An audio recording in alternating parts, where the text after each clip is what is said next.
My biggest metric I look at every day, I look at referrals we're getting, number of visits we're seeing, number of units per hour we're billing, not units per patient, units per hour that we're billing. That's crucial. If you're not billing enough units per hour, then you're failing. Kick it.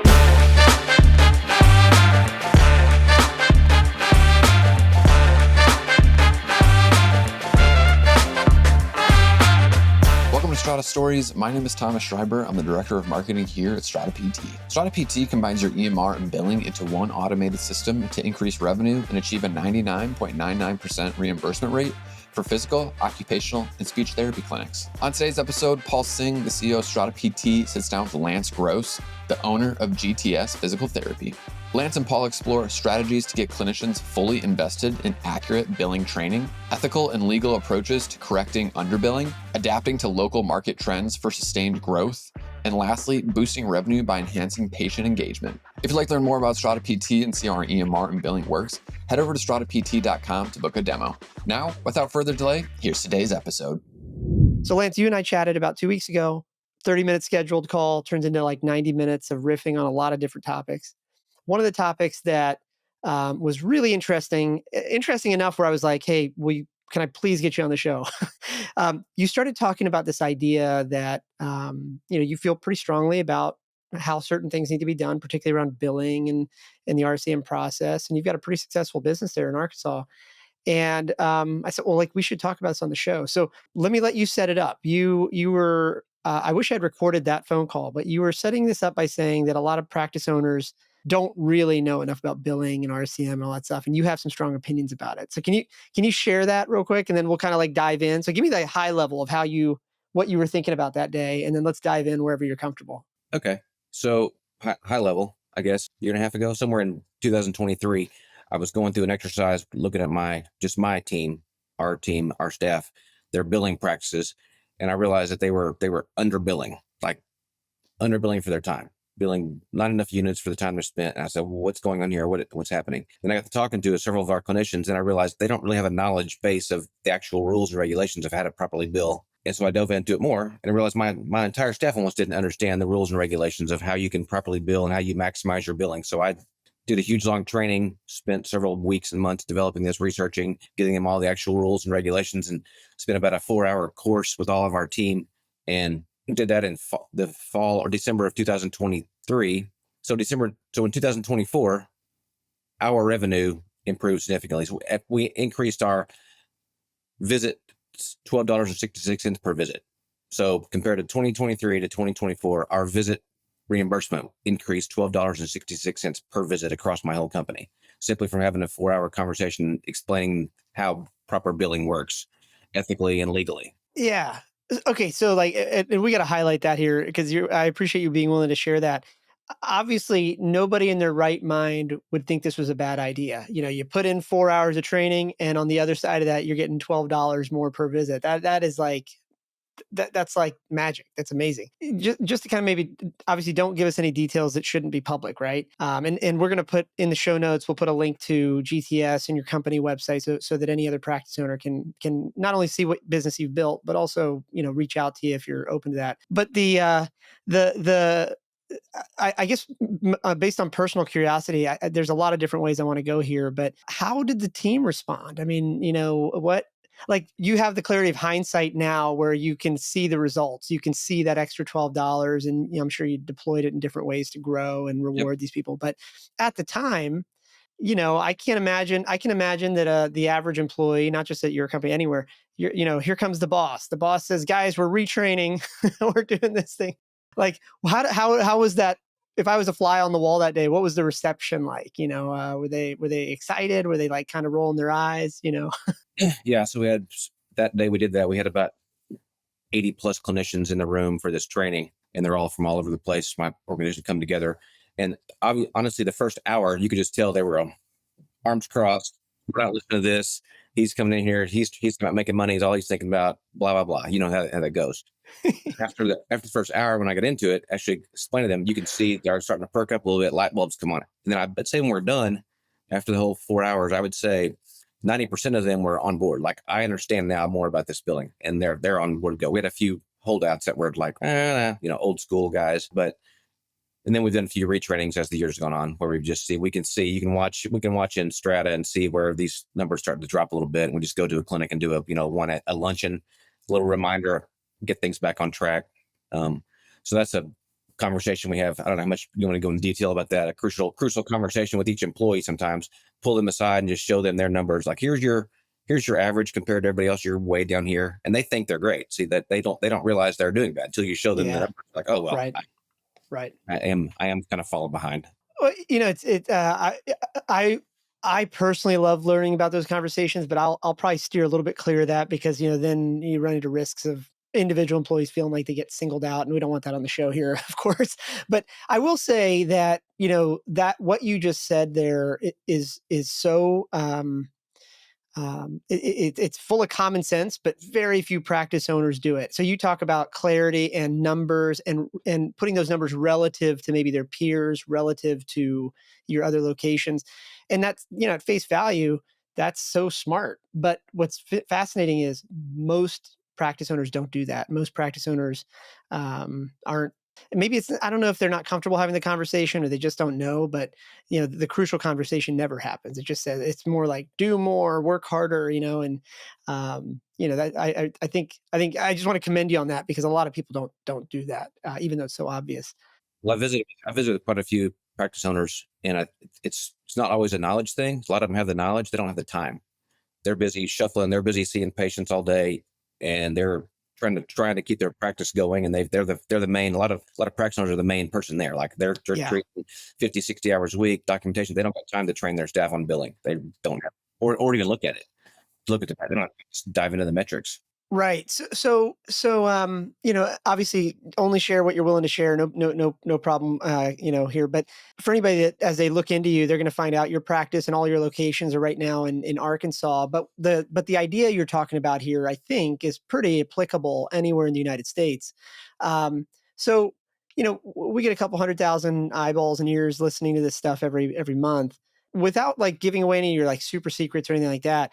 What does the process look like? So you said there, as you were explaining it, you said you discovered there was a problem or some underbilling, and then on the other end of that was this 4-hour training, and then now results. But in between that, you said that you went and did the research. You checked to find out what's actually billable. Like I forget the way you articulated it, but you said almost in passing, you're like, "Hey, I did the work, and then I created this 4-hour training." Can you share kind of what that looks like? Because what I'm wondering is maybe there's a practice owner right now listening to this from Michigan or Utah or somewhere else. Can you walk us through sort of that process of like what you discovered and how what were your Google searches? Again, don't give us any trade secrets or proprietary stuff, but what was, if I opened up your laptop history that week or that month, what were you digging, or how are you finding that data to then create that training? Yeah. So started with our State Practice Act, which you got to do wherever state you're in. You got to start with your State Practice Act and see what you're allowed to do as far as using assistants and techs and all those things. And then probably the biggest thing was I found that most of our clinicians, almost all of them, don't understand how to use the AMA 8-minute rule compared to the Medicare 8-minute rule because they're different. There's a big difference there. And I don't want to go into explain that here on this. Sometimes it gets way in the weeds, but understanding that alone makes a huge difference in how you can bill for patients legally and ethically and bill for it and capture 100% of your dollars that you did. I promise you, when you go to your dentist, they capture 100% of the dollars they can from you while you're there. I guarantee it. So your therapist should do the same thing. I mean, the insurance is going to pay it. You might as well collect it. Uh-huh. Uh-huh. So that's I think that's the biggest eye opener there. And I did several. I looked up articles from different things. I used several resources. Rick Gowinda, everybody knows who he is. I use a lot of his resources. I used the Medicare database and used there and pull up legal stuff just so I could show them. And I did the whole course was written out. I mean, it was like it was a CEU course. So I guess we got CEUs for it. So it's written out in an outline. I've got the whole thing. It's on a slideshow and show them all the actual regulations and rules, how this actually is a legal rule.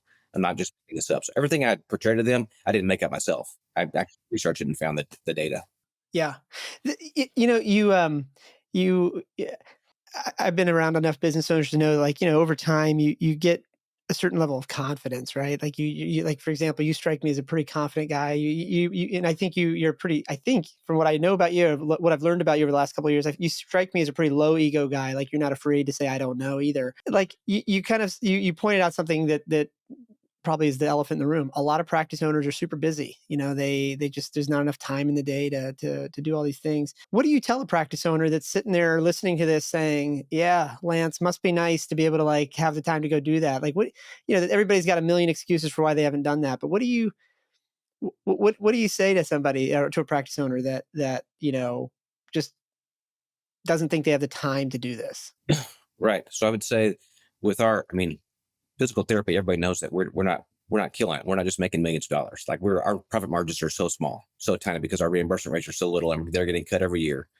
So if we're going to get a 3 or 4% cut from Medicare, is it not worth your time to go spend a few hours educating your staff to get back a few dollars? I mean, whoever listens to this, just multiply your visits per year times $12. If you could do the same thing I did, that's giant numbers. We're not doing anything extra. We didn't see an extra patient. We didn't do any extra advertising. We didn't spend an extra dollar on work hours. We worked the same hours. So there was no extra expense overhead. There was just extra revenue, which Yeah. which Yeah. equates to profit. I mean, at the end of the Well, day. this is the stuff where even when you and I were talking about this a couple weeks ago, why I really want to have this on the show is that what you're talking about. So as you probably know, like I come from the tech world and the venture capital world, and it's a long running truth that we've known for 25 years in that industry that it is more profitable to get more value or create more value for an existing customer than to acquire a new one. I mean, like most people don't know what that means, but for example, think about the grocery store. This is just more for the audience. You already know this, but even for the audience, it's like, think about the grocery store. Here I live in Northern Virginia, and so the big grocery chain here is like Wegmans, Harris Teeter, Whole Foods, and across all those companies, even when you walk up to that checkout counter, the first thing they ask is, "Did you find everything you needed?" Uh, they're not they're not doing it to be polite. If they were doing it to be polite, the 16-year-old behind the cash register isn't going to do it. They're measuring on that because there's a demonstrable increase in the dollars that they make. Because all at that point, once you've come in, they've already spent all the marketing dollars to get you to come in and buy your groceries. If they can even help you find one more, I'm making this up, one more $9 box of crackers, that's all profit effectively.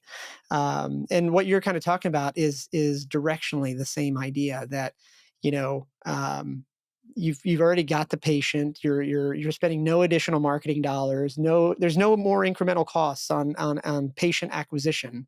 Really, what we're talking about here is just maximizing the juice for the squeeze. You're getting paid for every cent, for every second that you're owed that's in there, and that's good. But it is taboo, I think, in this industry right now. I won't put you in a weird spot. I'll just say it rhetorically. There's this like taboo thing in the industry where, for whatever reason, a lot of practice owners, not you, but a lot of practice owners feel that it is taboo to talk about money. We're supposed to talk about better patient outcomes, but any mention of dollars or money in public is sort of an affront to good order or something like that. So, again, I don't want to like share anything from our call that you don't want to make public, but I'll just frame it this way. One of the ideas we talked about was how to get this training out to more practice owners and stuff like that. Whether it's an online course, whether it's coaching, consulting, whatever it looks like.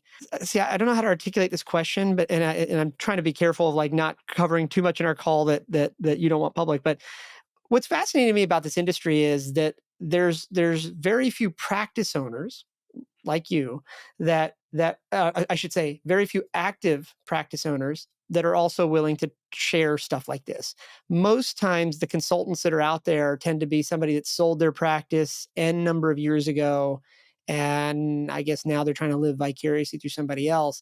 Where I'm going with this is like, it feels to me like there needs to be a modern day business school for practice owners today, and maybe even owned and operated and run by current practice owners. I don't know if you're willing to go anywhere on that topic, but because we can always edit this out if you don't want to. But as you think about like the idea you just shared, what do you think the industry kind of needs? Like, how do we get more of this kind of data? Like obviously we're talking about your idea here on the show, and we'll get it in front of a bunch of people. But what do you think is going to happen over the next couple of years? Like, how do more practice owners get together and start doing this together or sharing ideas together like this? I don't know what that looks like. It's a broad question. I realize. yeah, I don't know if anybody knows what that looks like exactly, but I can foresee someone, whether it's me or somebody else, does things like this, some training, and then maybe further go into it. Where if a practice owner for sure wanted to like visit with me or talk to me more, do some ongoing like monitoring and just education to them and their team.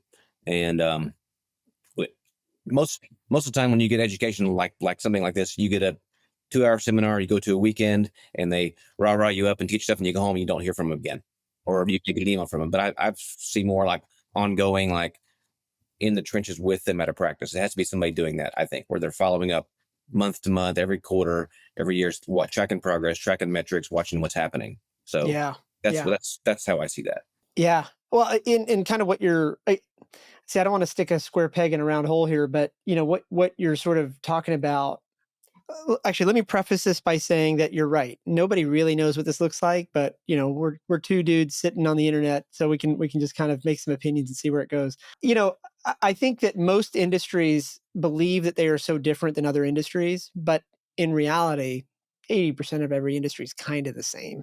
It's sort of unfortunate or taboo to talk about, but here's what I mean by that. In the technology world, probably as recently as 15 or 17 years ago, we were kind of in the same place where you had a lot of like technical founders that could code up the most amazing things, but they had no understanding of P&L statements or cash flow statements or any of the payments layer. They just kind of knew how to like write code. And in that industry, what really blew up was this idea of accelerator programs, these sort of 12 to 16 week programs run by venture capitalists. Fully admit I'm one of them, but where you would buy a certain percentage of the company. You may not have a controlling interest, but you control enough of the purse strings. We call it implicit control as opposed to explicit control, where you're just sort of guiding the founder to like learn the right things about finance and e-commerce and all these things. And the outcome of that worked pretty well. You end up creating companies like Airbnb, Uber, ZipDial, Twilio, things like that. That's kind of the hands-off approach of venture capital. I don't know if that'll work here exactly, but the concept is the same. It's like, how do you get enough control? Because in this case, let's just use you as the example, because you said it might be you. There's only one Lance Gross, and that one Lance Gross has the same 24 hours in the day that I do, that everybody else does. So really, the interesting broader question is like, how do you get enough control, whatever that looks like, to be able to make sure that the accountability is happening, but maybe not enough control where you're also liable for the issue. So this is maybe more of a broad topic. I'm sure the lawyers are going to come after me for even talking about this publicly, Maybe but no, I think we touched on that a little bit, but so you typically if you hire a coach or a mentor or a trainer or whatever, you get coaching or training or education once or twice, or you follow up and you get their same cookie cutter approach they use with everybody. Like that's what you get. You get the same stuff from them. Where what you're kind of talking about is me or whoever somebody goes in and actually has some kind of ownership in that practice, so where we're vested in it and we want to see it succeed. So we're actually in the game some, so we want to make sure that we succeed, see that go, and make sure we keep monitoring that and make that thing grow and flourish and be profitable for the owner for long term until they ever want to exit, which eventually all owners exit eventually. yeah. Whether you retire and quit and throw it away or you sell it, everybody exits eventually. That's right. Yeah, I mean, it's really like, if there was one way to do this for every industry, I think we would have already seen it. But I think the reality is there's probably 87 ways, and they're all right. They can all get done. I think the best analogy I would use here is you can either choose to be the McDonald's. You can either adopt the McDonald's growth strategy, or you can, and I'll explain what that is in a minute, or you can adapt the I'm trying to make this up, but like the what I call the WeWork growth strategy. And what I mean by that is the McDonald's strategy is you buy the franchise, you're fully controlled by corporate effectively, and so there is a clean and consistent feel across the entire country and 100% accountability because corporate can take it away. So there's pros and cons there, right? The other example, maybe controversially, is WeWork, the co-working facility that kind of got some bad press here in the past decade or so. But what's interesting about them is they were hands-on enough where they had control over the financials of the business, but the local general manager had enough had it was almost like a 51-49 ownership kind of stake, where corporate owns 51% so they can control the finances, but the general manager or the local partner owns the other 49%, and they have enough control to put a certain local flavor on things. So the Austin WeWork looks a little bit different. Austin, Texas WeWork looks a lot different than the New York City WeWork, because those are two very different cultures and geographies and things like that. And in between those two extremes, there's probably 87 different ways to do it. But this is what we're really touching on is, and maybe this is like a broader topic for another episode, is like growth strategy for practices. It's like, is it so when we think about, I'll say this rhetorically and you can comment or we can just ignore it. But it's like when you think about GTS, even GTS's own growth strategy, there could be, the McDonald's approach, which is we're either going to build or buy n number of locations wherever we're going to go, and that works. And on the other extreme, there could be the franchise isn't the right word, but it's sort of like the extension. It's like almost like we're gonna take a piece of ownership of a bunch of these different practices across the country, have enough control to make sure people don't like cancel. Because this is the problem with the coaches and the consultants, right? You can hire them all day, but they have no skin in the game that they lose if the advice doesn't apply. And on the flip side, let's just say I'm the practice owner and I hire one of these consultants. I can also cancel the meeting.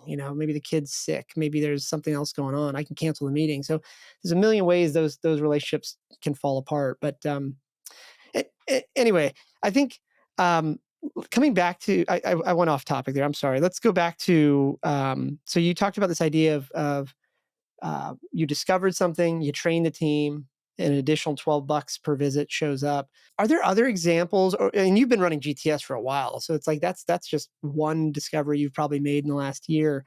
Are there other kind of, when you look back at the history of GTS, whatever you're willing to share anyways, like, are there other things like that were pivotal that you discovered over the course of a couple of years of building GTS? Maybe the answer is no, by the way, but I'm curious. Yeah, yeah, and there's some. I mean, obviously, when you have any kind of business, you have pitfalls and setbacks and things. But those we don't have those anymore. Really, we don't have any pitfalls or setbacks anymore. We've kind of got things going really well.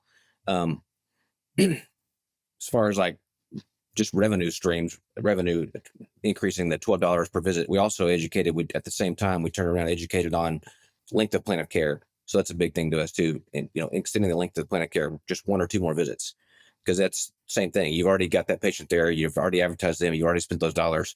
If you can increase that plan of care by one or two visits, have that patient vested and come back one or two more times, you're looking at $100 to $200 per plan of care extra revenue. So we monitor that. We monitor that a lot, and we do a lot of education to our patients on that. So from day one evaluation, educate them on the importance of sticking to their plan of care, and our team's invested in that. Not to go into real big weeds, but everyone on our team is incentivized for things like that. So if the more patients are seen, the more everybody gets paid from us. Oh, interesting. Okay. That's, yeah. I mean, I don't want to, like, again, I'm not going to ask you to share anything you don't want to share, but that is, when you talk about like the incentives being aligned like that, what does that look like? Is that like a monthly bonus? Is that like I mean, again, share anything you're willing to share. If not, we can take it offline. I don't mind being pretty open about it. I won't go into dollars really, but I'll go into open it. Yeah, absolutely.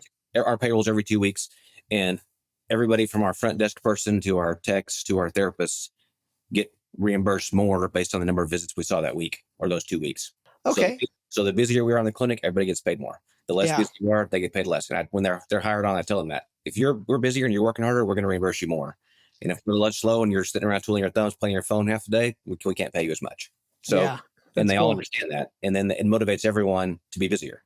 It motivates everyone to make sure the patient comes back, not let them cancel, to call them back and make them come in. Yes. So we do a lot of that.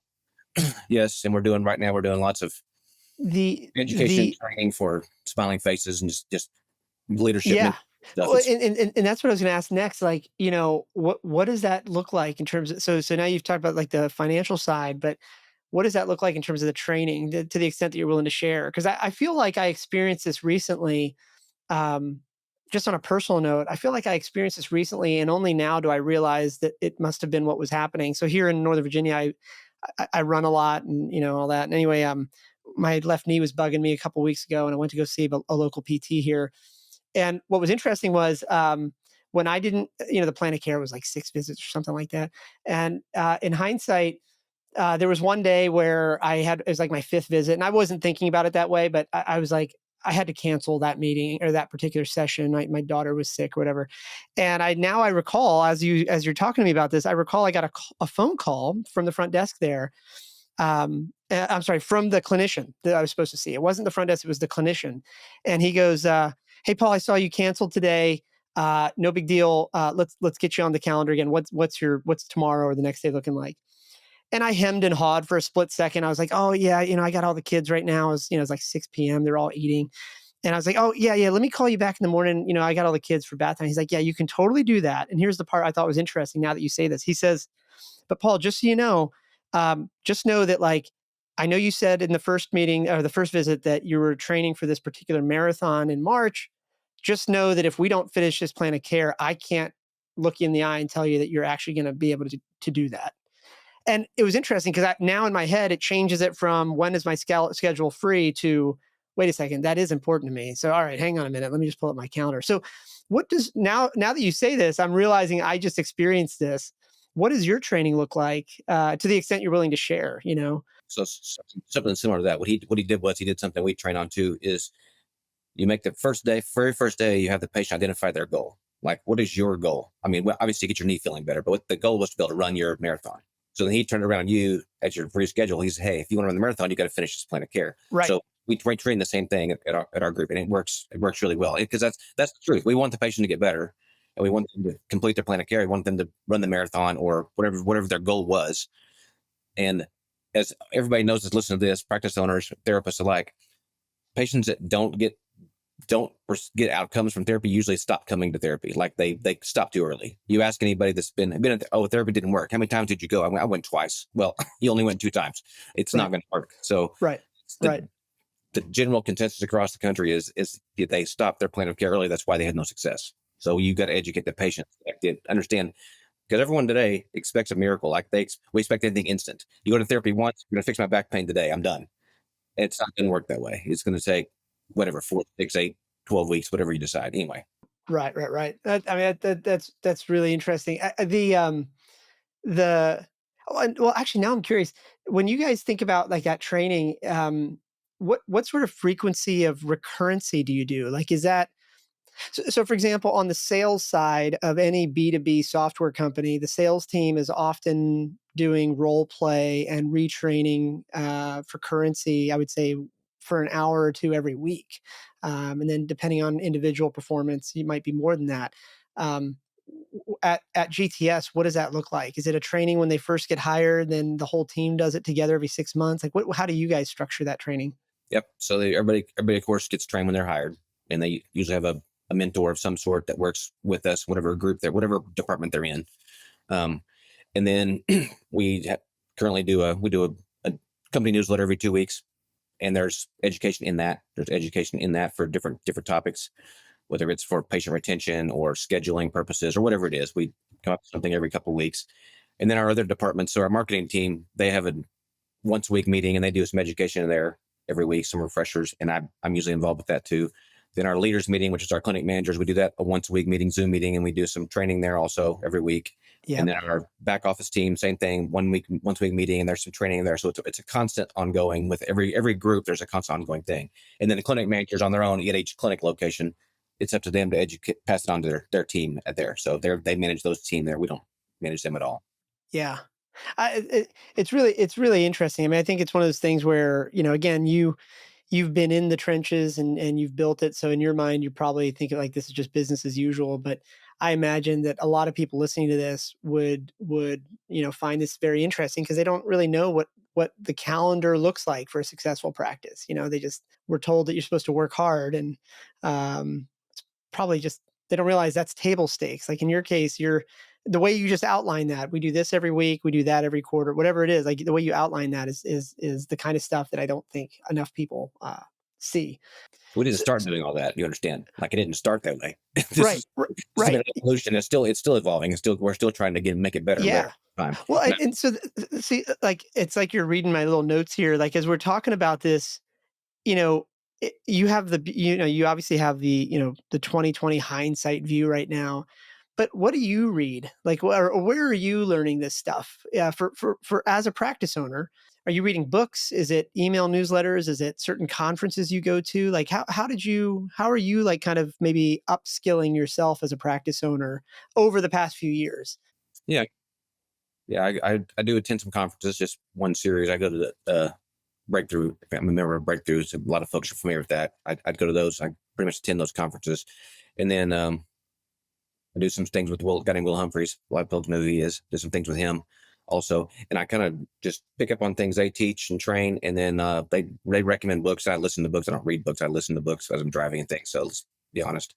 But I do listen to some books, and I just take recommendations from what they kind of recommend and steer toward me, and then I pass those. We've been pass those on to our Yeah. leader team. So we do a book club. We call it book club.